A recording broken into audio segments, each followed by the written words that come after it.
Hare Krishna.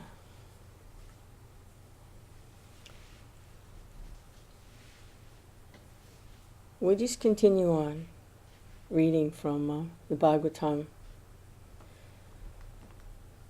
And morning and evening. And then whatever happens during the day,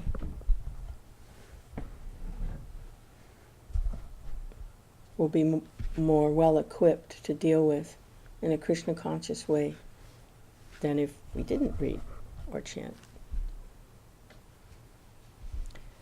So in our efforts to take shelter of the pure devotees of Krishna, there's going to be ups and downs. So in the Gita, Krishna says one who's not elated on success or devastated on loss or failure, whatever, but who remains steady in both, is the one that can be Krishna conscious. So to remain steady, things are going great, I'm so happy, don't forget Krishna. Things are a little rough, kind of slogging through the low parts, don't forget Krishna. So a good way to do that is to try to remain steady with morning and evening, hearing and chanting. And so reading this Bhagavatam is part of the hearing and the chanting. This is the literary incarnation of the Lord. So, with that in mind, Om Namo Bhagavate Vasudevaya, Om Namo Bhagavate Vasudevaya, Om Namo Bhagavate Vasudevaya. And we are hearing from the Lord in his incarnation as Vyāsadeva. And Vyāsadeva has manifested in ancient times as in the ruling class, and he has maintained law and order and orderly society, all aimed at heading back to Godhead. And his reign has been very, very pleasant for everyone, which would be expected if personality of Godhead himself incarnates to take over leadership. We would expect that things would be quite pleasant and running very smoothly, and everyone should be quite happy. He's getting ready to retire from that. He's showing by example.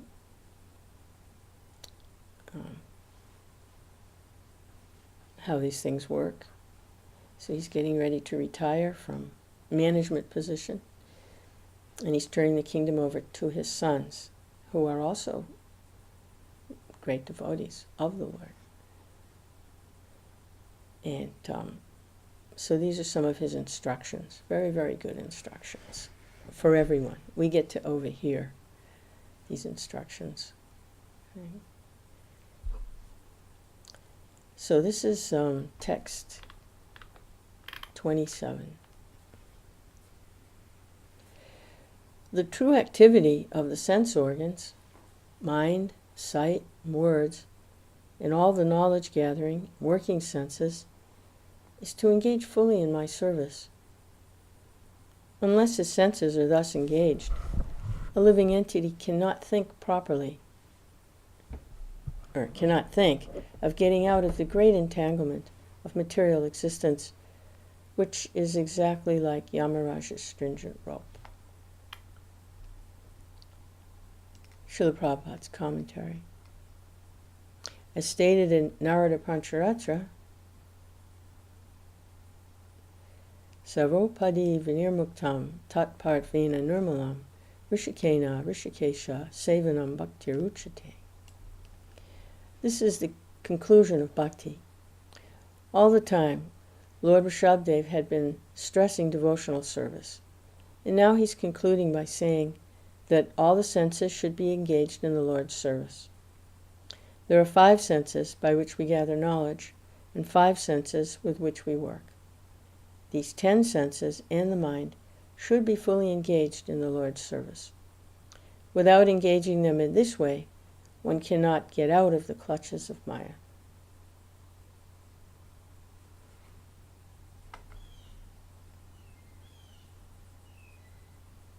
Because the senses will be engaged. They're not just going to sit idly. They will be engaged.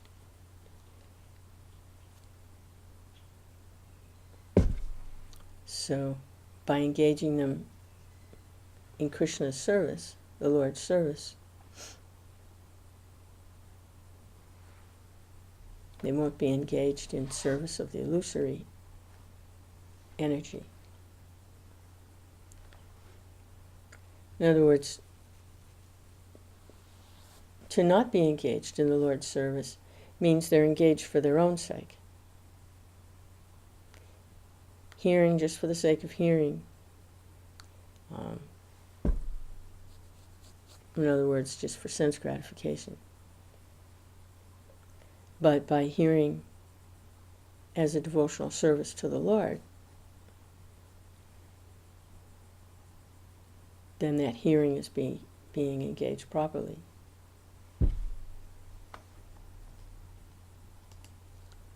Text 28. Sukadeva Goswami said, "Thus, the great well-wisher of everyone, the Supreme Lord Rishabhdev, instructed his own sons. Although they were perfectly educated and cultured, he instructed them just to set an example of how a father should instruct his sons before retiring from family life. Sannyasis, who are no longer bound by fruitive activity and who have taken to devotional service after all their material desires have been vanquished, also learn by these instructions. Lord Rishabhdev instructed his 100 sons, of whom the eldest Bharata was a very advanced devotee and a follower of Vaishnavas. In order to rule the whole world, the Lord enthroned his eldest son on the royal seat. Thereafter, although still at home, Lord Rishabhdev lived like a madman, naked and disheveled hair. Then the Lord took the sacrificial fire within himself, and he left Brahmavarta to tour the whole world."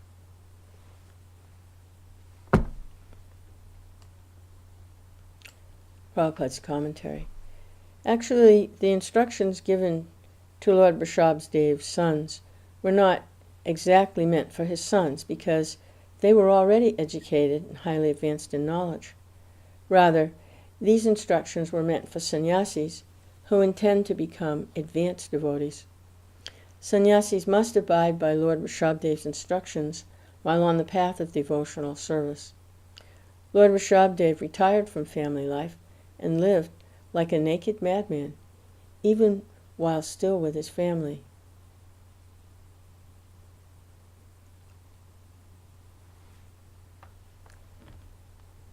Not easily understood. The Lord's pastimes, the Lord's activities. Not easily understood.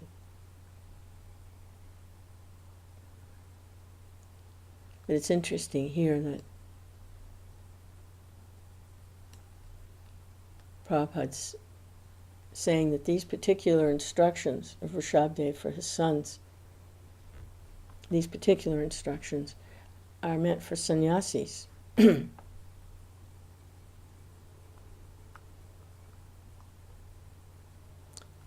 Who are no longer bound by fruitive activity and whose material desires have been vanquished.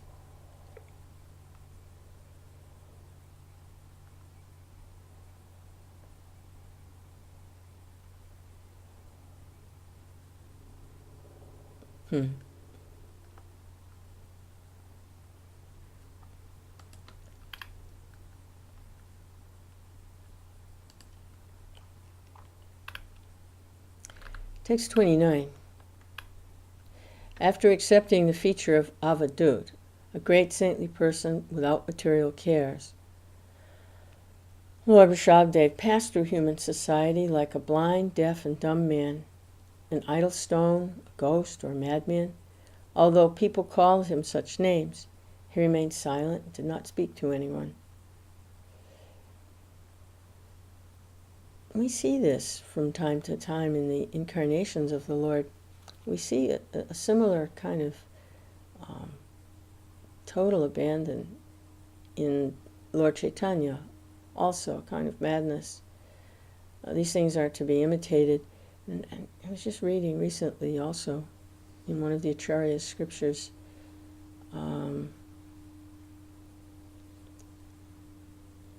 that I can't remember the exact reference, maybe perhaps Rupa Goswami's, the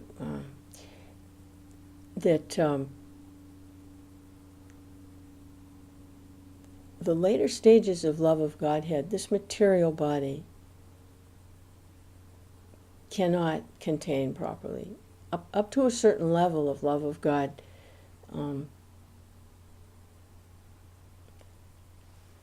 the spirit soul within the material body is still functioning, maintaining themselves and keeping communication with others in the recognized, acceptable ways according to the time, place, and circumstance that's there. But at a certain point, the spirit soul, once they enter into actual love of God, a very, very pure stage, the material body cannot cannot contain that spiritual potency any longer. So we're seeing something like that with Vyāsadeva, that he's manifesting here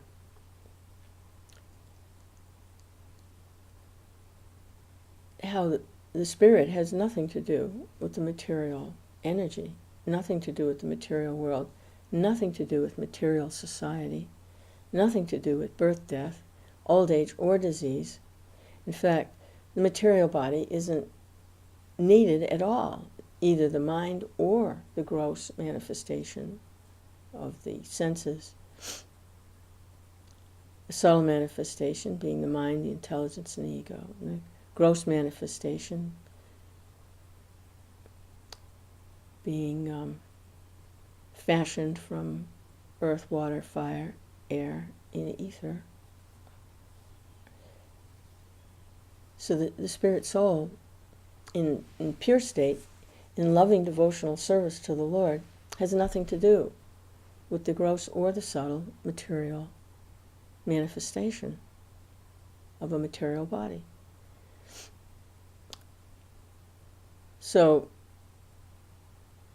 Lord Vyāsadeva is manifesting this higher stage.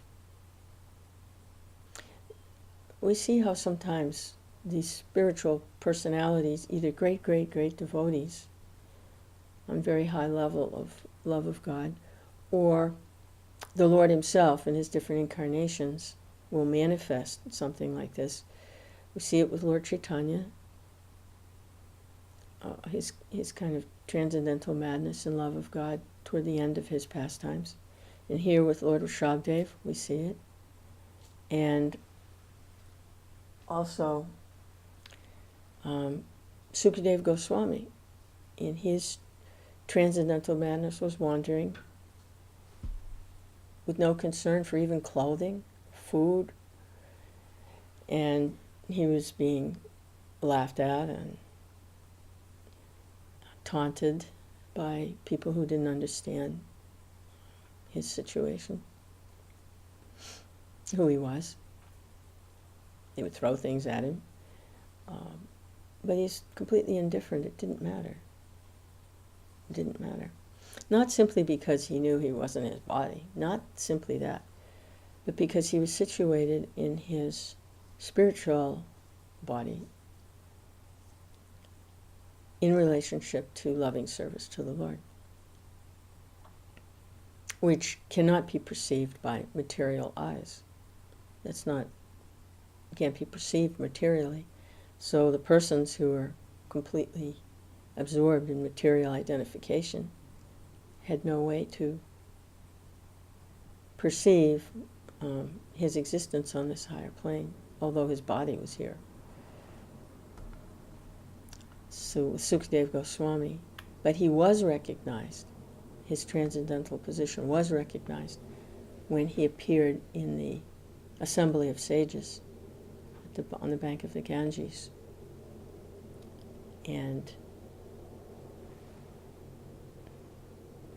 the great souls assembled there wanted to hear from him as he instructed Maharaj Parikshit what the duty of a person, or the best thing a person should do when they're on the verge of leaving their body, the verge of death. Which is really everyone, because no one knows when the body will end. So this is Sukadeva Goswami speaking. We're hearing his account to Maharaj Parikshit. And Sukadeva Goswami is describing the activities of Lord Vyāsadeva.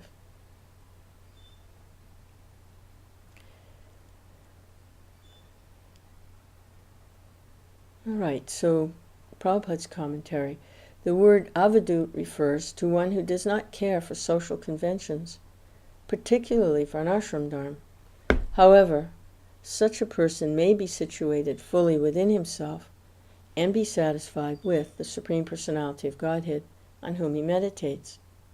In other words, one who has surpassed the rules and regulations of varnashram dharma is called avadut. Such a person has already surpassed the clutches of Maya, and he lives completely separate and independent. We find that in the conversation between Ramananda Roy and Lord Chaitanya. And in their discussion, the Lord is asking Ramananda Roy, what is the highest? What is the best thing? What is the way back home to Godhead? And Ramananda Roy, in the beginning, offers to follow varnashram dharma, one's duties within society. But the Lord rejects that. It says, no, go higher. So that also is surpassed by one on the advancing in the devotional platform. Because varnashram dharma is still connected to material life. It's absolutely necessary for society at large because it offers a peaceful way to organize society so that the opportunity for spiritual advancement is there. When things are peaceful, the people can think clearly. They're not always faced with emergencies and crises all the time. And so things are very peaceful, running smoothly, and there is opportunity to use the intelligence in the direction of spiritual advancement.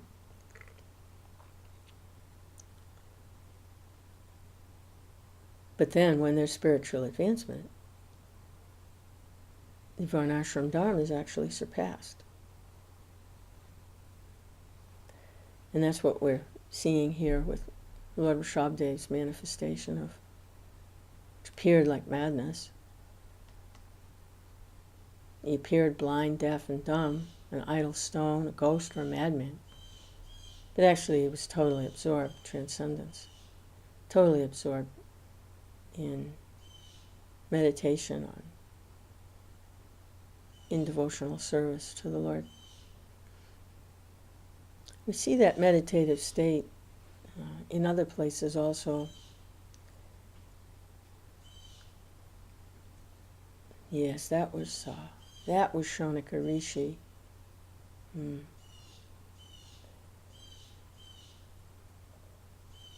The great sage Shaunaka Rishi was meditating, and he was in a meditative state, and he disregarded the etiquette of Varnashram Dharma when Maharaj Parikshit was traveling and came upon his hermitage. And he expected, according to etiquette in Varnashram Dharma, that the king would be received nicely. But Shaunaka Rishi was totally unaware that the king had even arrived, because he was totally absorbed in transcendence. And Maharaj Parikshit, who is the Kshatriyas are the upholders of Varnashram Dharma, he became irate.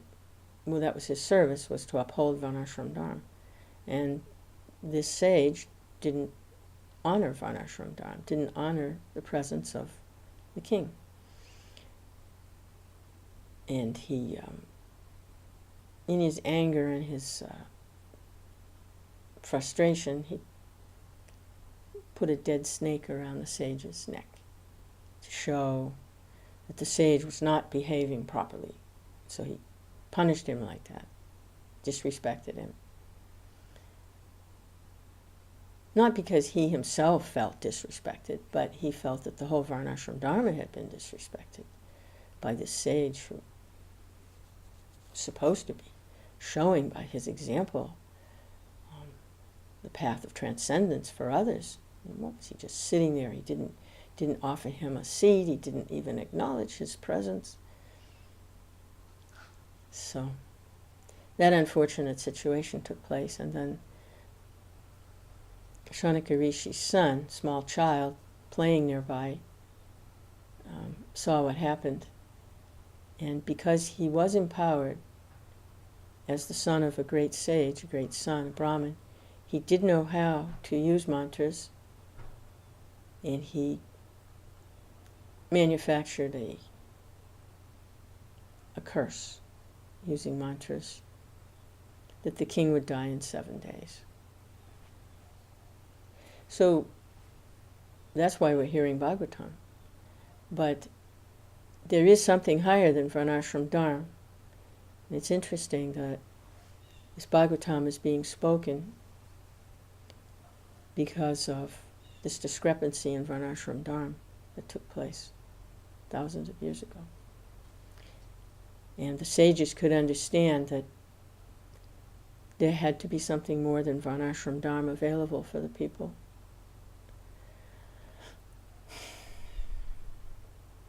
And in the coming age, Varnashram Dharma would be very difficult to institute, practically impossible. Although understanding of it should be there, and with this disciplic line, we very much wanted to see it manifest, at least in some form, Varnashram Dharma. Because it is given by the Lord, but it's not the main practice for the age. The main practice is the hearing and chanting. Specifically, the Hare Krishna mantra makes Krishna consciousness available to everyone, anywhere at any time. So that's such incredible mercy given by the Lord. But there's another instance of what appears to be a kind of madness or disregard for Varnashram, is Shaunaka Rishi not honoring the arrival into his hermitage of one of the Kshatriyas. So here we see Vyāsadeva totally disregarding Varnashram Dharma, although instructing his sons that they should uphold it. But he himself, now retiring from that activity, is manifesting another aspect of devotion which surpasses Varnashram Dharma, or simply management of society, entering into the deeper devotional atmosphere.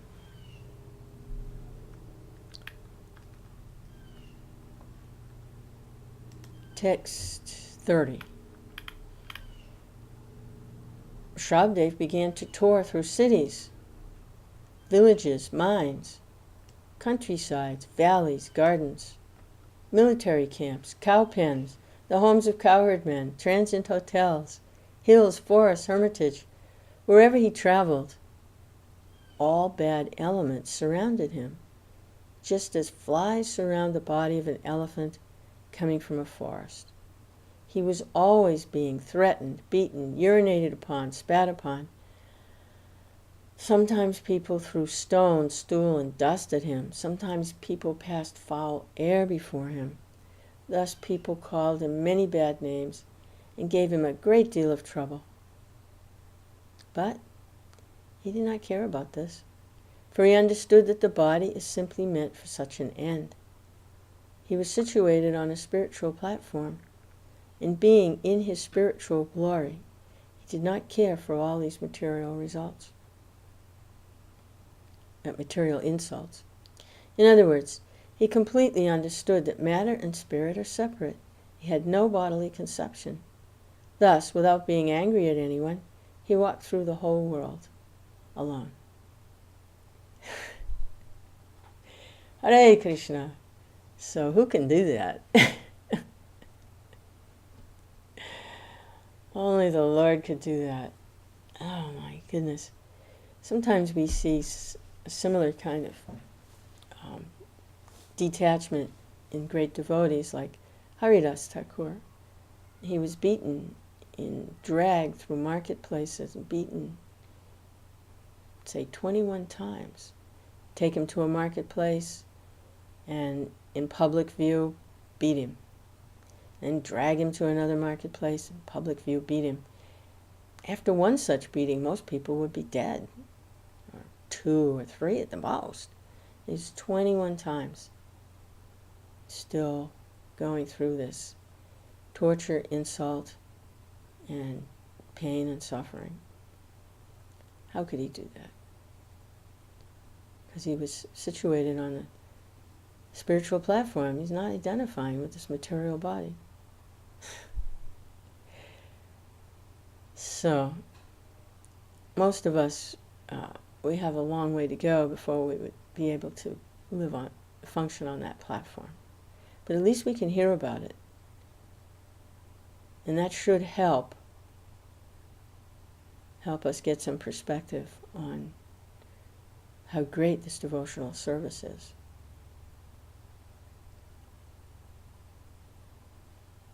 Most of the time we're thinking these material bodies are so nice. We're washing it nicely and combing the hair and putting little perfumes on and deodorants, brushing the teeth, making it very nice and comfy,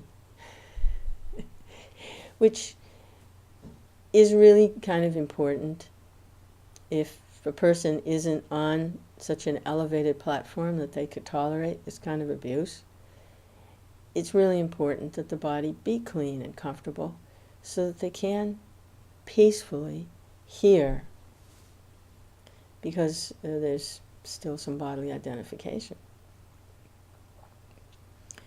And also say that the body is a temple of the Lord. So the temple should always be clean and for worship of the Lord. But here, this is the Lord himself. And he is tolerating an incredible amount of abuse. But evidently he's situated on the spiritual platform and he's not even identifying with any suffering. It's really not even a matter of tolerating.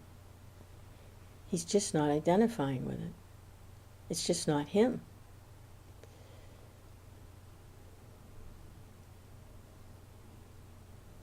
No bodily conception.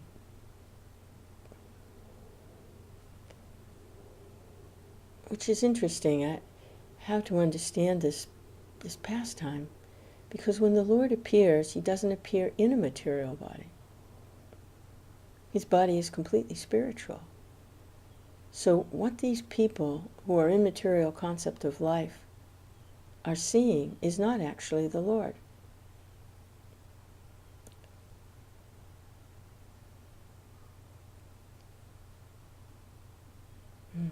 Because he's not material in any way, shape, or form. Or try to consider the Lord's incarnation as the deity in the temple. Materialist will simply see marble or stone or brass or wood or whatever material element the deity is made of. But Krishna can appear through those elements. But it's not that Krishna is brass, wood, or stone, whatever. So when Krishna appears in a material form, it's not in a human form. It's not that he is a human, made of flesh, blood, like that, air. He's not made of those things, but he can appear there to accept service.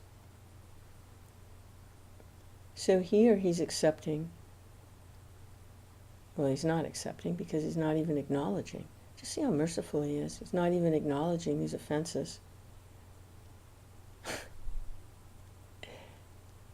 He's not even acknowledging the offenses. We see that also in Lord Chaitanya. He doesn't accept offense in his holy name. If his holy name is spoken jokingly or nastily or ignorantly or ridiculing, whatever, he doesn't accept that. Although he is incarnated in his holy name, he doesn't accept offense. So seeing that here also. It's because the holy name is not material sound. The Lord appears in his holy name. His potencies manifest in his holy name.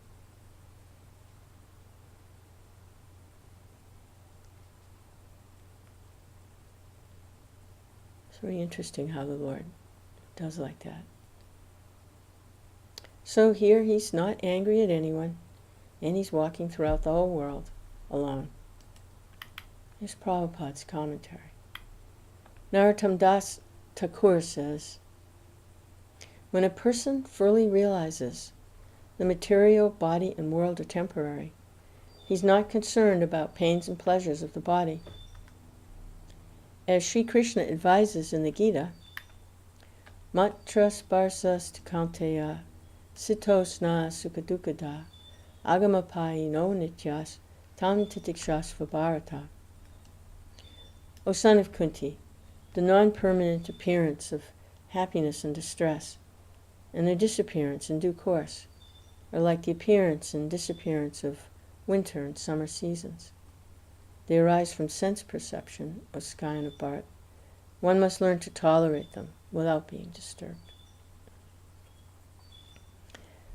As far as Rishabhdeva is concerned, it has already been explained. He did not at all possess a material body, and therefore he was tolerant of all the trouble offered to him by the bad elements in society. Consequently, he could tolerate people throwing stool and dust upon him and beating him. His body was transcendental, consequently did not at all suffer pain.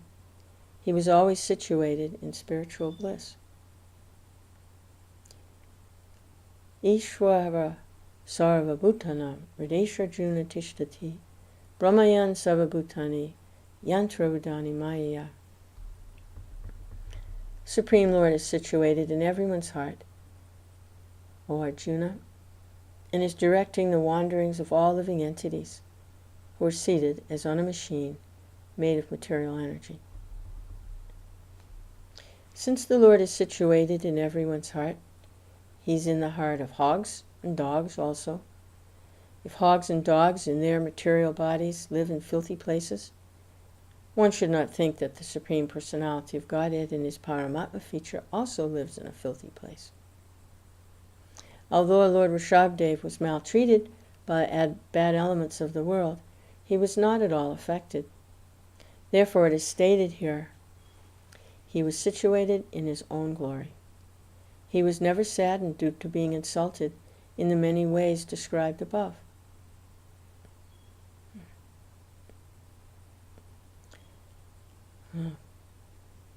Can't help thinking that although he may not have been saddened, devotees of the Lord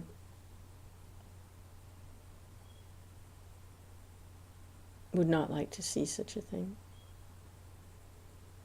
See an incarnation of the Lord. They don't like to see such a thing.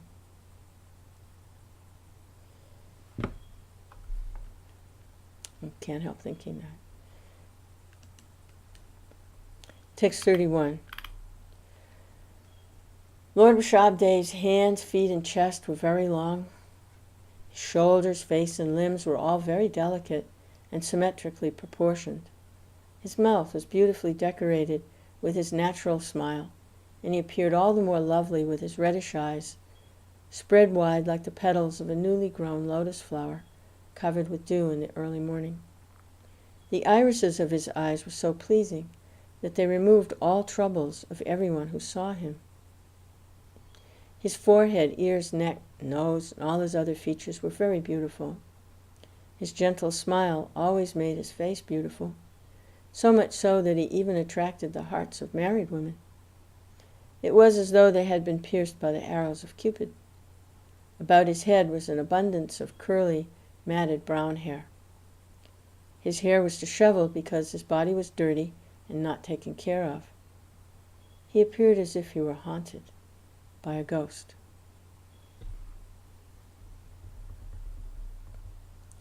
Small purport here. Although Lord Rishabhdeva's body was very much neglected, his transcendental features were so attractive that even married women were attracted to him. His beauty and dirtiness combined to make his beautiful body appear as though it were haunted by a ghost.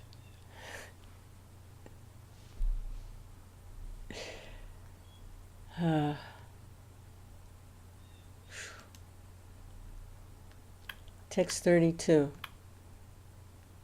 Amazing incarnation.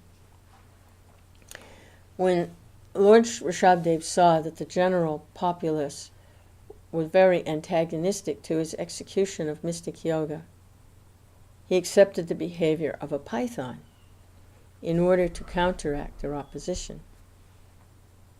Thus, he stayed in one place and lay down. While lying down, he ate and drank, and he passed stool and urine and rolled in it.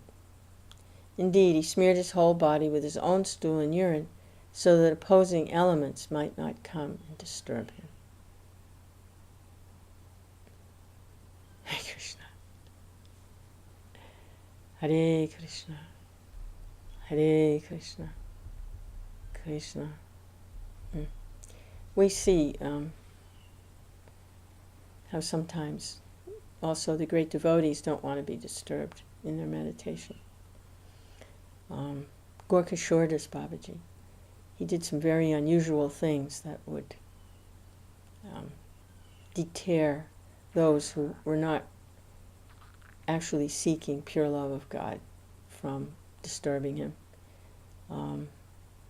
He performed his bhajans and his chanting, his meditation, in the latrine area, the area where people pass stool.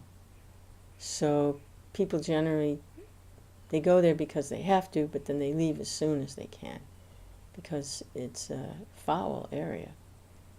But he made that his place of residence so that they wouldn't bother him. They would just come and go very quickly. Didn't want to hang around. And they couldn't recognize his transcendental position as being a pure devotee of the Lord. Couldn't recognize it. How a pure devotee would be like that. I mean, you would expect a pure devotee to be sitting on a very high seat and surrounded by sycophants,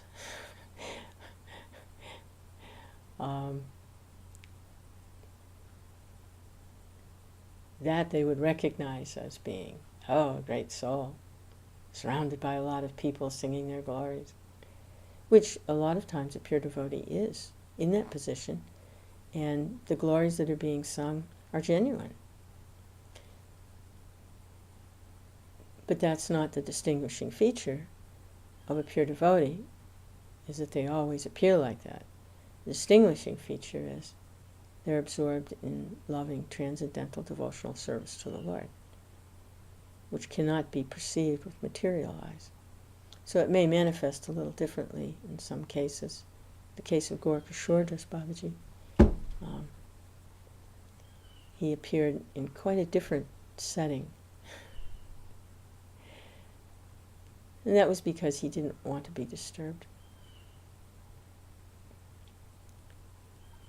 So, Prabhupada's commentary. According to one's destiny, one enjoys allotted happiness and distress, even though one keeps himself in one place. This is the injunction of the Shastras. When one is spiritually situated, he may stay in one place, and all his necessities will be supplied by the arrangement of the Supreme Controller. Unless one is a preacher, there is no need to travel all over the world. A person can stay in one place, execute devotional service suitably according to time and circumstance. When Rishabhdev saw that he was simply being disturbed by traveling throughout the world, he decided to lie down in one place like a python. Thus he ate, drank, and he passed stool and urine and smeared his body with them so people would not disturb him. The main thing is here he didn't want to be disturbed. He wasn't engaged in preaching activity. He was engaged in samadhi, spiritual, his own spiritual identity of transcendental service to the Lord. It had nothing to do with his material situation.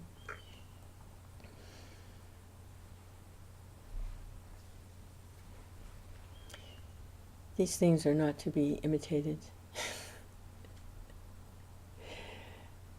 We can't imitate these things. These are platforms of God realization that when they're reached, these kinds of things manifest, but not to be imitated.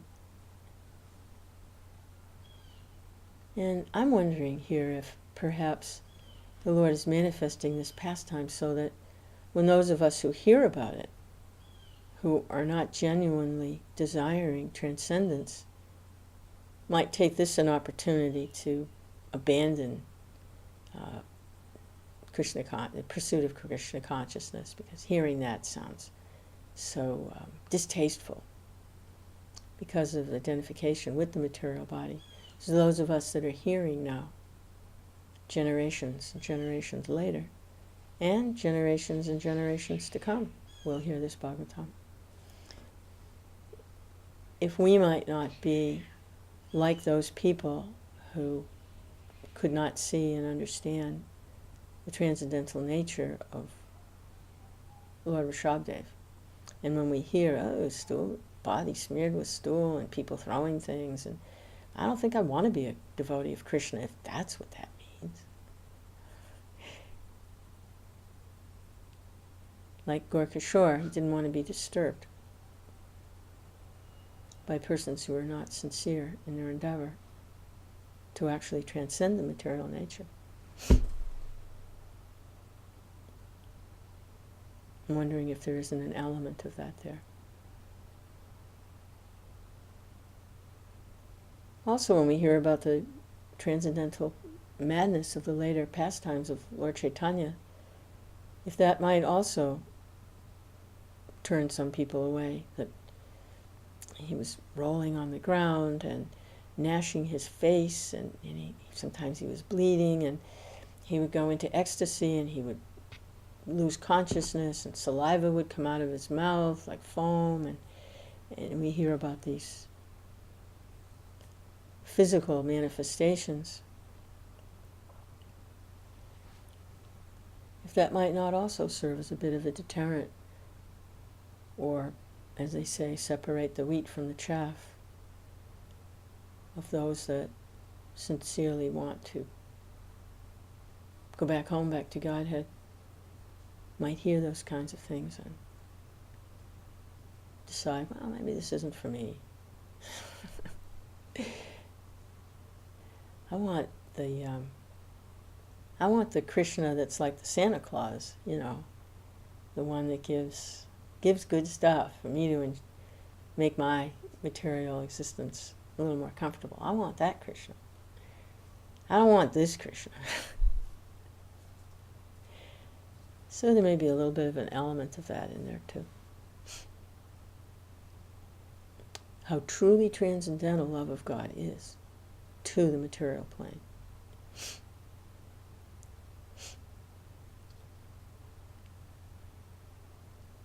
It's worth considering.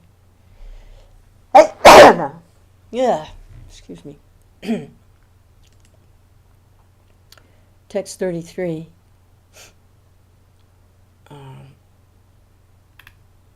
Because Lord Vyāsadeva remained in that condition, the public did not disturb him.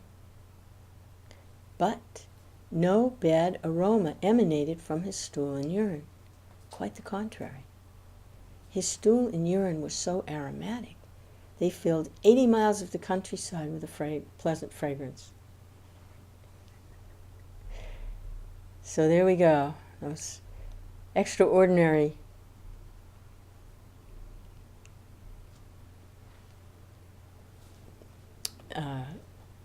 events that the Lord does to ensure that we understand his position as being not a common, ordinary person. 80 miles of fragrance. Prabhupada's commentary. From this we can certainly assume that Lord Vyāsadeva was transcendentally blissful. His stool and urine were so completely different from material stool and urine that they were aromatic. Even in the material world, cow dung is accepted as purified and antiseptic. A person can keep stacks of cow dung in one place, and it will not create a bad odor to disturb anyone. We can take it for granted that in the spiritual world, stool and urine are also pleasantly scented. Indeed, the entire atmosphere became very pleasant due to Rishabhdeva's stool and urine. Yeah. Not too many people get the opportunity to spend time with the cows, to live in such a rural setting in the West, and also in India now. In other parts of the world, everything is very industrialized. People mostly live in the cities or suburbs. No cows allowed in the suburbs either. So few people have a chance to appreciate cows and how really, really fresh the stool and the urine of the cows are. Very, very fresh cow dung makes a great facial. It rejuvenates the skin. It's filled with nitrogen. And it's very antiseptic. It's used as a household cleaner to clean the floors and the walls of simple dwellings in rural settings. It's also dried and used as fuel for cooking. Makes a great fuel, burns very cleanly. No big smoke problem. And why? Because the cows they're very, very dear to Lord Krishna. They're very pure, mode of goodness creatures.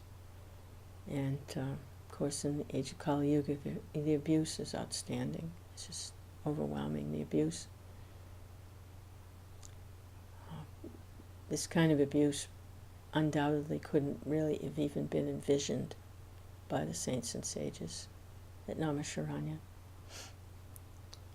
Maharaj Parikshit, in touring his kingdom before the unfortunate incident with Shanaka Rishi, came across the personality of Kali beating a bull. He was breaking the bull's legs. It said that the bull stands on 4 principles of truthfulness, religiosity. There are 4 principles. I apologize, I can't remember.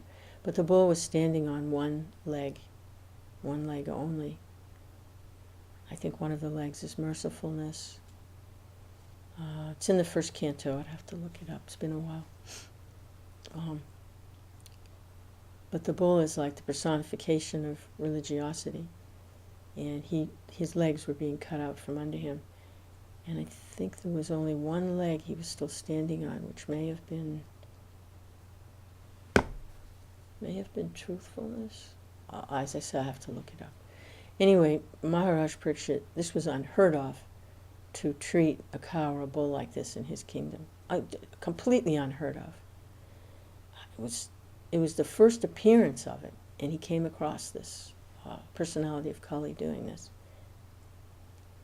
And he immediately took Kali to task and was going to execute him for doing this. And the personality of Kali took shelter of him, surrendered. So if someone surrenders like that, falls at the feet of the ruler, then they can't be killed in that helpless state like that. So he took shelter and asked him, well, where can I stay? Please, give me some place to stay. So he told him, you can stay where there's animal slaughter, you can meat eating, you can stay where there's intoxication, you can stay where there's gambling, and you can stay where there's illicit sex. Those are your places. So Kali said, oh, that's wonderful, except that while you're the ruler, those things don't exist. I have nowhere to stay. I can't, there's no place. I still have no shelter, unless those things manifest, and in your kingdom they're not going to manifest. So where can I stay? So the king conceded and said, okay, you can reside wherever there's hoarding of gold. Because where there's hoarding of gold, eventually those 4 activities will manifest. So until those things are manifest, if you stay, you can reside where there's hoarding of gold. So, but that was just one. That was the introduction of.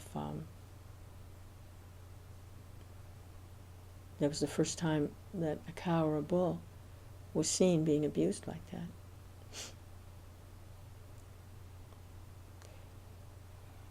In many, many ages. And could also understand it was ushering in the age of Kali. That's why it's called the age of Kali.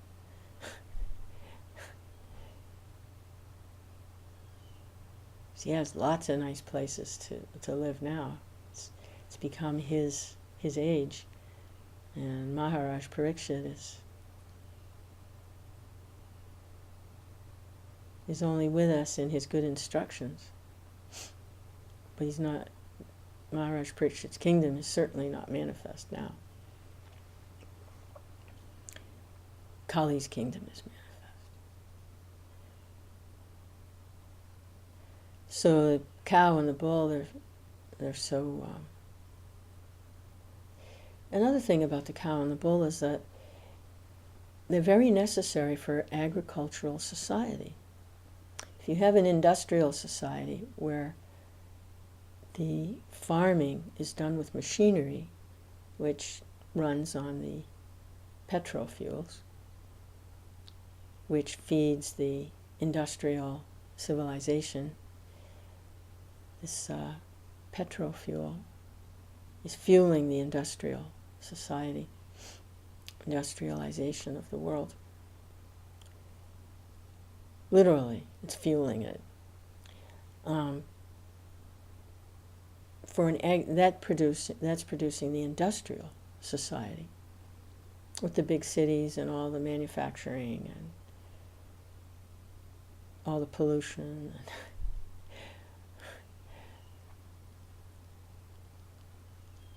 All the profiting and greeding and all those wonderful things that the world is dealing with now. All the contamination. of this industrialization. So for agricultural society, the cow and the bull are the mother and father. That's what agricultural society pivots on, is the cow and the bull. They're central to that. The bulls are trained to be oxen. They have a lot of stamina, they're very strong, and they can pull the plows very nicely. The oxen. They work very well together, trained as a team. Strong as an ox, we've all heard that. Strong as an ox. They have stamina, strength, and while they're pulling the plow, they're fertilizing the field with this nice stool, this nice cow dung. There you go, you've got it all in once. No chemical fertilizers needed, no monstrous tractors, no petrol fuel, none of that needed. All you have is the cow and the bull. And then you have the cows, and they're keeping the generations of cows and bulls going, giving birth to the little calves. And the calves don't drink all the milk available. They don't need it. If they did, they'd actually get sick. That milk is meant for human society. So you've got ice cream, butter, cheese, yogurt, all kinds of milk sweets.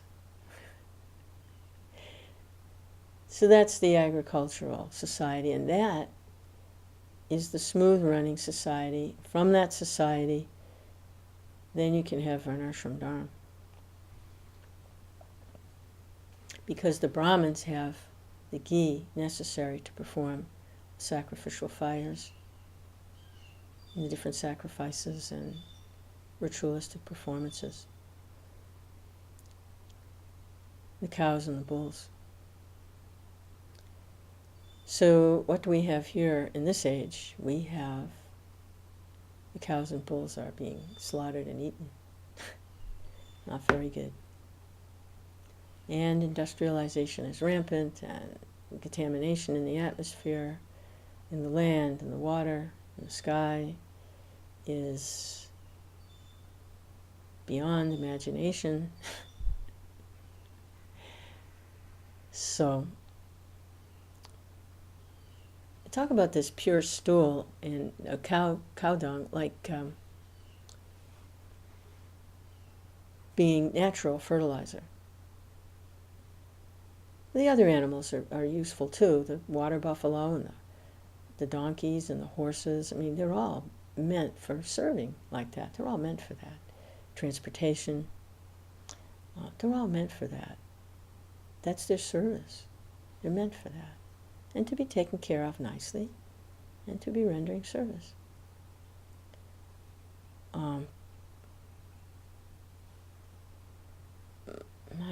The fertilizer that is being used present time, all this chemical fertilizer, not using the nice cow dung, which supplied freely if the oxen are being used to plow the fields, but the chemical fertilizers actually came out of World War II, came out of all the fighting and bomb making that went on, because they made these big nitrogen factories. World War II, they made huge nitrogen factories so they could make this nitrogen for bombs. When the war ended, the government did some research as to what to do with these nitrogen factories, because they were very expensive to construct, and why tear them down? Maybe there's some, peacetime use for nitrogen. So the scientific community offered that nitrogen was something that plants use, and so this nitrogen bomb factories could then be turned into fertilizer factories and could be sold to the farmers. There you go. Nice solution, huh? Perfect. The bombs now become the fertilizer.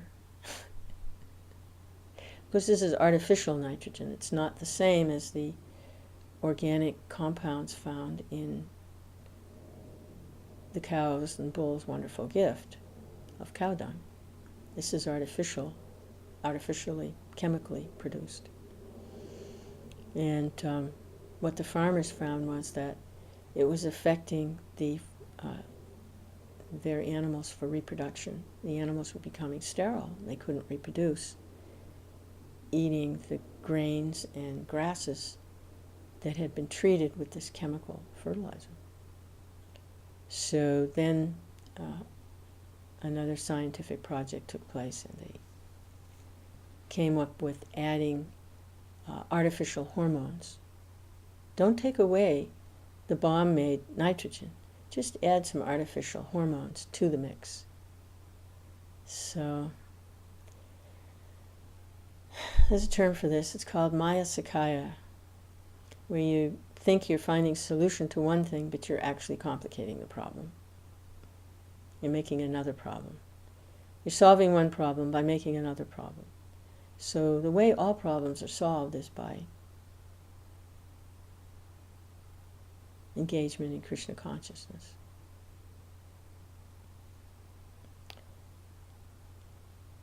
On all levels. Farmers as well as Brahmins, as well as Kshatriyas, as well as Sudras. So this is the cow and the bull. And is it any wonder that the fragrance or the smell of cow stool is not at all offensive and is antiseptic? So here, Lord Rishabhdev said that his stool and urine was not material at all. So much so that they're actually fragrant, aromatic.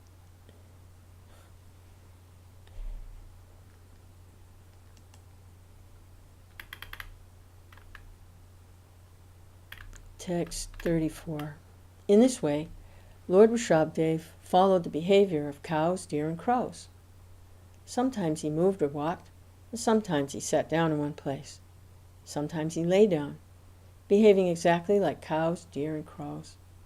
In this way, he ate, drank, passed stool and urine, and cheated the people in this way. Prabhupada's commentary.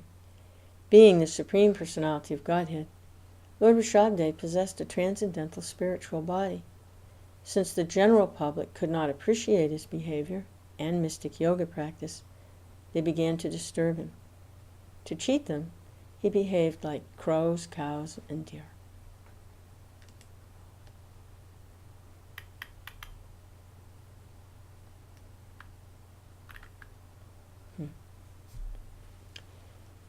So we can see how merciful the Lord is in his incarnation as Lord Chaitanya. Because if the people then didn't understand and were acting offensively like that, like Jaghai and Madhai, they physically attacked Nityananda, struck him on the head with some pottery,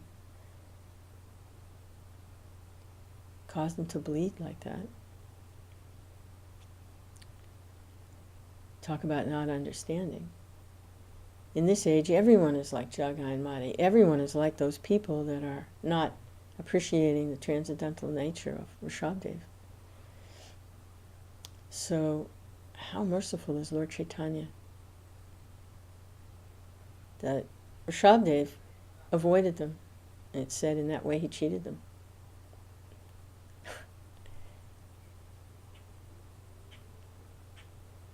We see when he incarnates, the same Krishna, when he incarnates as Lord Chaitanya,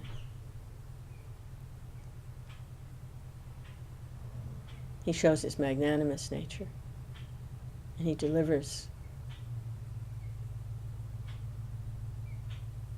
all the unfortunate living entities.